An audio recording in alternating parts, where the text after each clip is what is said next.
नमस्कार, हमारा उत्तर प्रदेश देख रहे हैं आप और मैं हूं आपके साथ ज्योति। हरियाणा के बवानीखेड़ा विधानसभा में बीजेपी ने जनसभा का आयोजन किया, जिसमें यूपी के मुख्यमंत्री योगी आदित्यनाथ ने भी शिरकत की। इस मौके पर सीएम योगी ने जनसभा को संबोधित करते हुए जहां एक तरफ बीजेपी प्रत्याशी के समर्थन में वोट की अपील की, तो वहीं दूसरी तरफ विरोधियों पर भी जमकर निशाना साधा। धाम की धरती, प्रभु राम की पावन जन्मभूमि की धरती से आज आपके इस पवित्र भूमि पे, जिस भूमि ने देश की सीमाओं की रक्षा करने के लिए अनेक वीर योद्धा दिए, जिस धरती पर महान संत बाबा रणमत मानधाता जी का जन्म हुआ था, इस पावन धरा को मैं कोटि कोटि नमन करते हुए आप सभी का मैं अभिनंदन करता हूं। बहनों और भाइयों,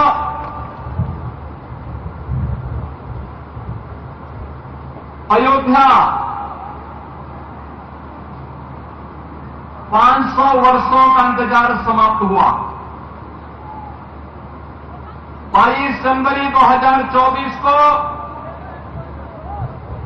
प्रधानमंत्री मोदी जी के कर कमलों से भगवान श्री रामलला का फिर से अयोध्या धाम में विराजमान हो गया है।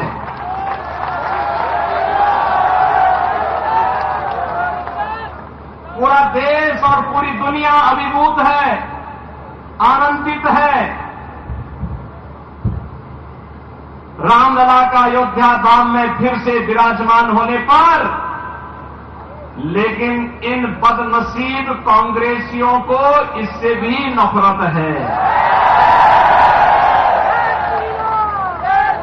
यही अंतर है राम की संस्कृति पर और रोम की संस्कृति पर। राम की संस्कृति में पला बड़ा हर व्यक्ति राम काज कीन्हे बिनो मोहि कहा विश्राम के संकल्प के साथ 500 वर्षों तक लड़ता रहा, अपने आप को बलिदान करता रहा।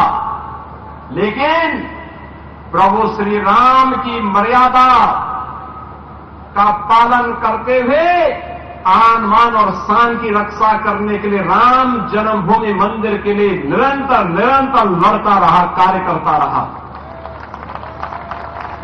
और परिणाम हमारे सामने है। परिणाम हमारे सामने है। आज प्रभु राम फिर से विराजमान हो गए हैं अपने पवित्र जन्मभूमि अयोध्या धाम में। बहनों और भाइयों, एक तरफ अयोध्या धाम में प्रभु राम का विराजमान होना, दूसरा रोम की संस्कृति में पले बढ़े वे लोग, वे बदनसीब जो दुर्भाग्य से अपने को एक्सीडेंटल हिंदू कहते हैं, वे कैसे इसको बर्दाश्त कर पाएंगे। वे कहते हैं कि अयोध्या में जब रामलला का मंदिर का उद्घाटन हो रहा था तो वहां पे नाच गाना चल रहा था। अरे जिंदगी भर तो यही तुम्हारा खानदान करता रहा। इसीलिए तो हिंदुओं का अपमान करना, भारत की सनातन संस्कृति को कोसना और भारत के बाहर जाकर के भारत की परंपरा और भारत के संवैधानिक संस्थाओं को कटघरे में खड़ा करके अपने कृत्यों पर और अपनी योग्यता पर स्वयं प्रश्न चिन्ह कांग्रेसी हमेशा लगाते हैं। बहनों और भाइयों, मैं तो आपसे कहने के लिए एक बात कहने के लिए आया हूं। आखिर अयोध्या में 500 वर्षों की इतनी लंबी लड़ाई लड़ने की आवश्यकता क्यों पड़ी? 1526 में जब अयोध्या में रामलला के पवित्र जन्मभूमि पर भगवान रामलला का मंदिर तोड़ करके एक गुलामी का ढांचा खड़ा कर दिया गया था, बहनों और भाइयों, इसकी नौबत ही नहीं आनी चाहिए थी। हम मानते हैं मुगलों ने आक्रमण किया, वे नहीं चाहते थे हिंदू धर्म और संस्कृति का नामो निशान रहे।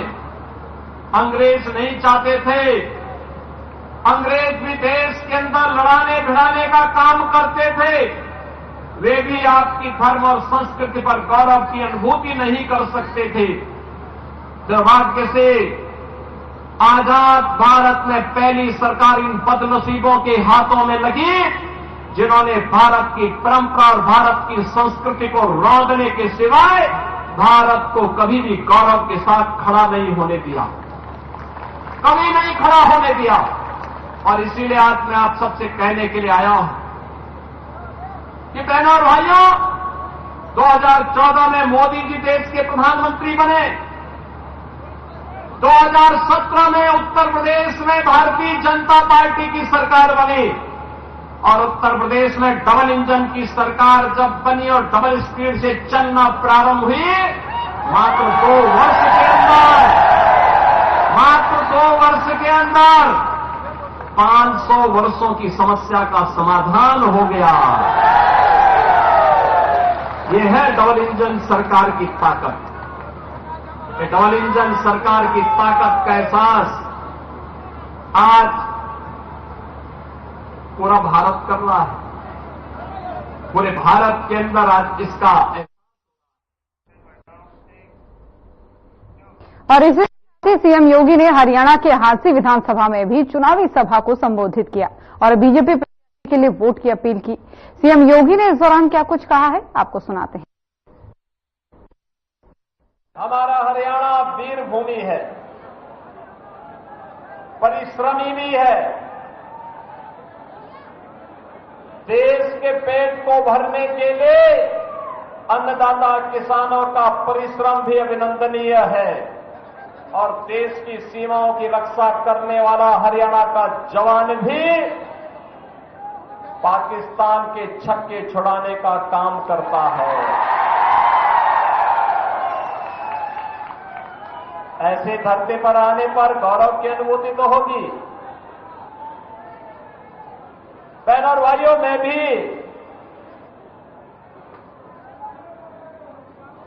मर्यादा पुरुषोत्तम प्रभु श्री राम की पावन धरा अयोध्या धाम की धरती उत्तर प्रदेश से आपके बीच में आया हूं।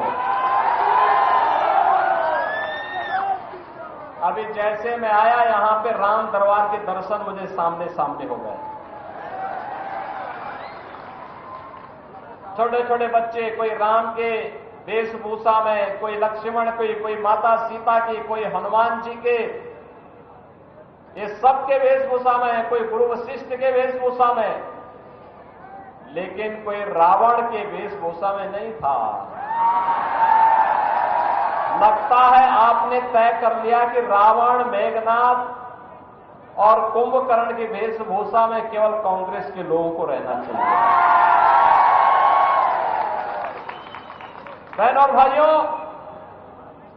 अयोध्या में 500 वर्षों का इंतजार समाप्त हुआ। अब अयोध्या में 500 वर्षों के बाद रामलला फिर से विराजमान हो गए हैं।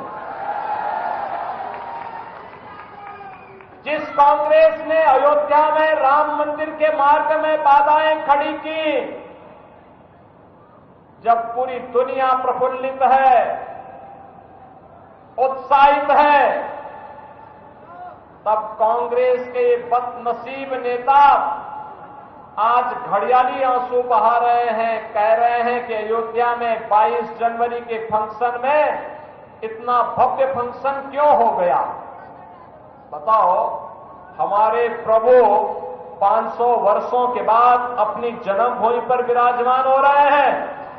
पूरा देश प्रफुल्लित है, पूरी दुनिया प्रफुल्लित है, लेकिन कांग्रेस के बदनसीब नेता आज भी इसको अच्छा नहीं मानते हुए आज भी घड़ियाली आंसू बहा रहे हैं। बहनों और भाइयों, जिनको अपनी धर्म और संस्कृति पर गौरव की अनुभूति न होती हो, जो भारत की परंपरा पर गौरव की अनुभूति न कर सकते हो, दुर्भाग्य से 1947 में उन हाथों में देश की बागडोर आने के बाद जो ड्रेस शुरू हुआ था वह पहले अटल बिहारी वाजपेयी जी ने और फिर प्रधानमंत्री मोदी जी ने उसको संभाल करके आज एक नए भारत का दर्शन हमें करा दिया है। याद करिए 2014 में मोदी जी प्रधानमंत्री बने, 17 में उत्तर प्रदेश में भाजपा की सरकार बनी, डबल इंजन की भाजपा की सरकार मात्र जो काम कांग्रेस 60-65 वर्षों में नहीं कर पाई, भारतीय जनता पार्टी की सरकार ने मात्र 2 वर्ष में वह 500 वर्षों की समस्या का समाधान करके अयोध्या में रामलला का विराजमान करवा दिया।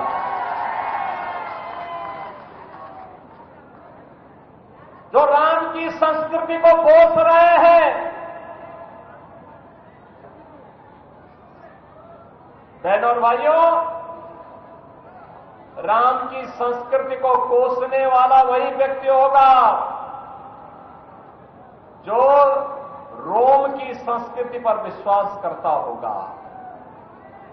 ये रोम की संस्कृति को मानने वाले लोग आज राम की संस्कृति को उसको कोसने का काम कर रहे हैं, अपमानित करने का काम कर रहे हैं। लगातार यही कार्य करते रहे ये लोग और इसीलिए मैं आपसे कहने के लिए आया हूं,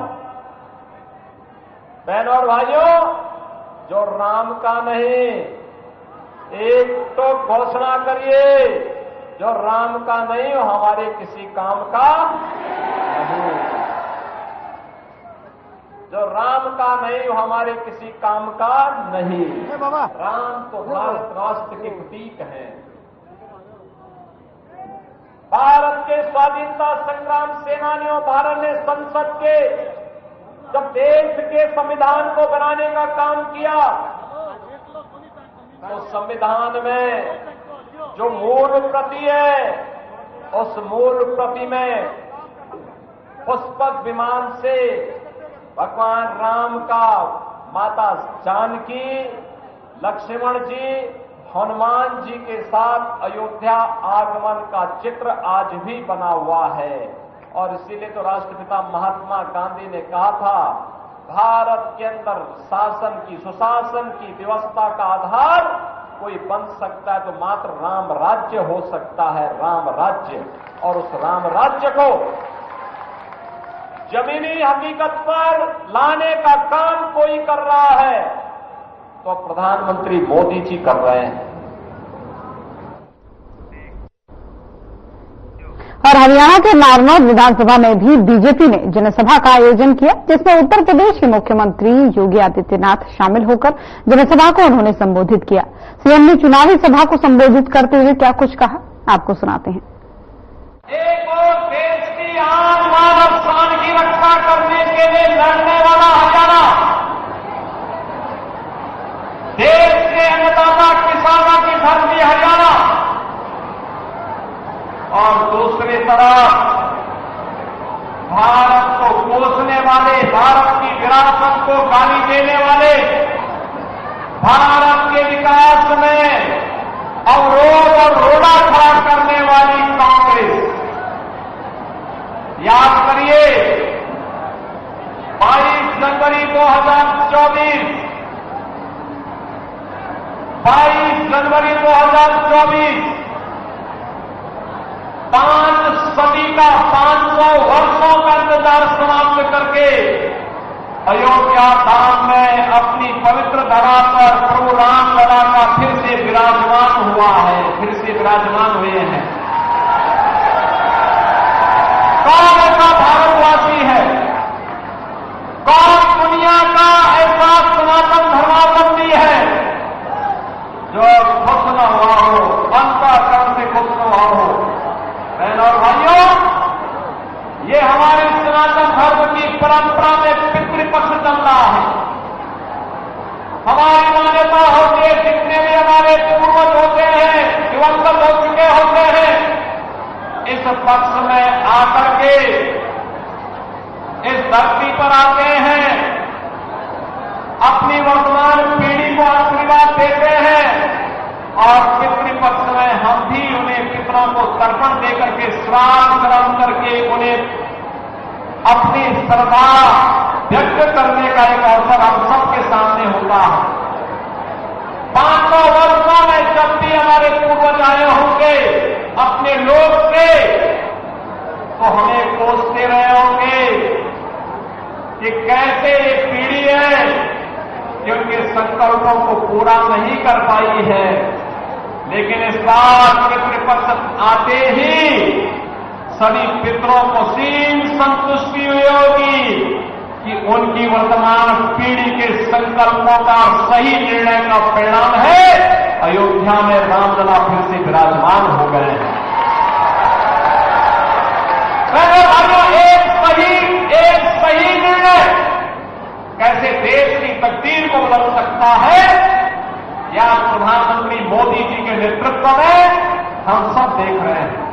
अयोध्या में रामलला का विराजमान होना, भारतवासी खुश हैं, सनातन धर्मावलंबी अभिभूत है, लेकिन कांग्रेस पार्टी घड़ियाली आंसू बहा रही है।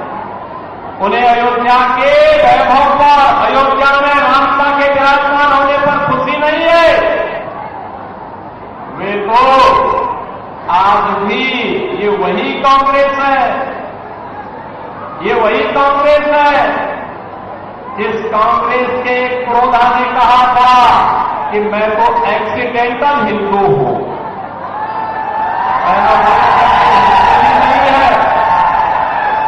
तो फिर एक्सीडेंटल हिंदुओं से क्या देश की व्यवस्था चलने वाली है क्या? और क्या ये हरियाणा की तकदीर को बदलने की सामर्थ्य रखते हैं क्या? क्या वे अन्नदाता किसानों का सम्मान कर पाएंगे क्या?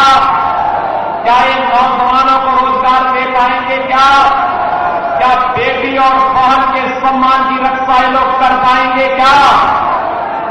जब ये लोग कुछ नहीं कर सकते तो फिर इनको बार बार चुनाव जिताते रहे।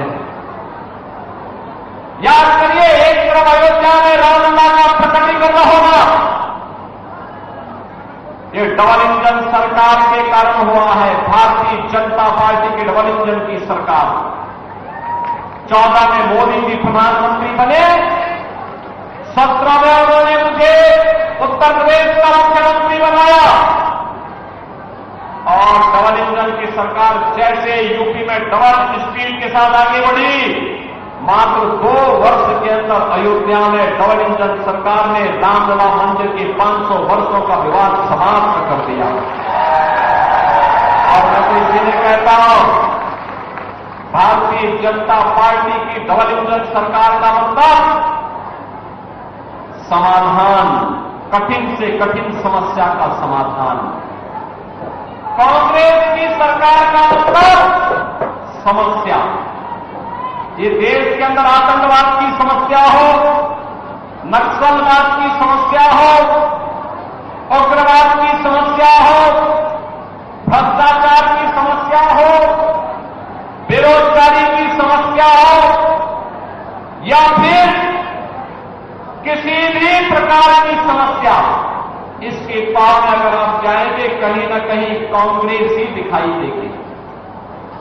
भारतीय जनता पार्टी समाधान है, अयोध्या में रामलला का मंदिर बना तो कश्मीर में धारा 370 भी तो हट गई।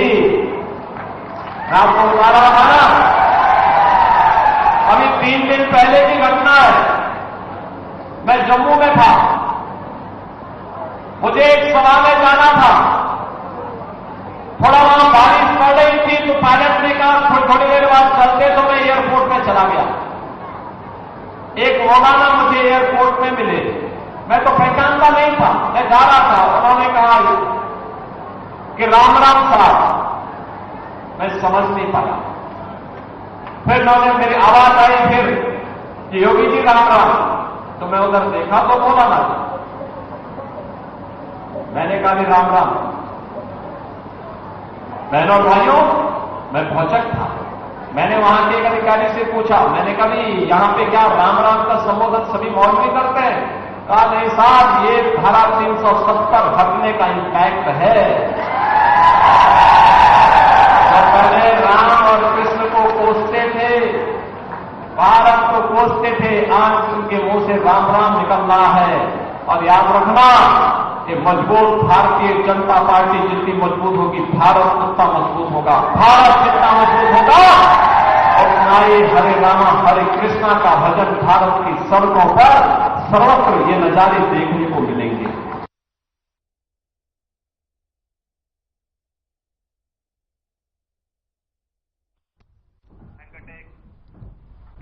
पंचकुला विधानसभा क्षेत्र में बीजेपी की जनसभा आयोजित की गई, जिसमें मुख्यमंत्री योगी आदित्यनाथ ने लोगों को संबोधित करते हुए कहा कि कांग्रेस तो प्रभु श्री राम और श्री कृष्ण पर विश्वास नहीं करती।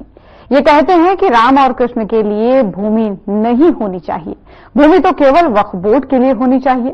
सीएम योगी ने आगे क्या कुछ कहा है, आइए सुनते हैं। राम हुए ही नहीं, ये तो राम पे विश्वास नहीं करते, ये कृष्ण पे विश्वास नहीं करते। इनको चाहिए, कहते हैं कि राम के लिए भूमि नहीं होनी चाहिए, कृष्ण के लिए भूमि नहीं होनी चाहिए, भूमि तो केवल वक्फ बोर्ड के लिए होनी चाहिए। और इसीलिए इन्होंने चांद मोहम्मद को टिकट बना करके पंचकुला को लूटने के लिए भेज दिया है। बहनों और भाइयों, ये बदनसीब है कांग्रेसी लोग जो अपनी विरासत को ही भूल गए हैं।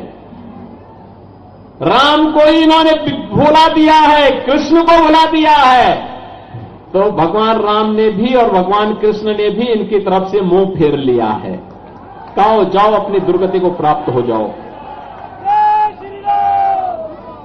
और इसीलिए आज मैं आपसे कहने के लिए आया हूं कि कांग्रेस को भी, देश ने भी, हरियाणा ने भी और यूपी ने भी 60 वर्ष से अधिक समय तक शासन करने का अवसर दिया था। प्रदेश में भी और केंद्र में भी उन्होंने राम जन्मभूमि की सुध नहीं ली, आपके विकास की सुध नहीं ली, आपके लोक कल्याण की सुध नहीं ली। ये केवल अपना भरते रहे, अपने परिवार के नाम पर करते। तो सीएम योगी को सुन रहे थे आप। इस बुलेटिन में मेरे साथ बस इतना ही। अब वक्त हो चला है डॉक्टर राकेश गुप्ता के साथ हमारे खास कार्यक्रम प्लस माइनस का।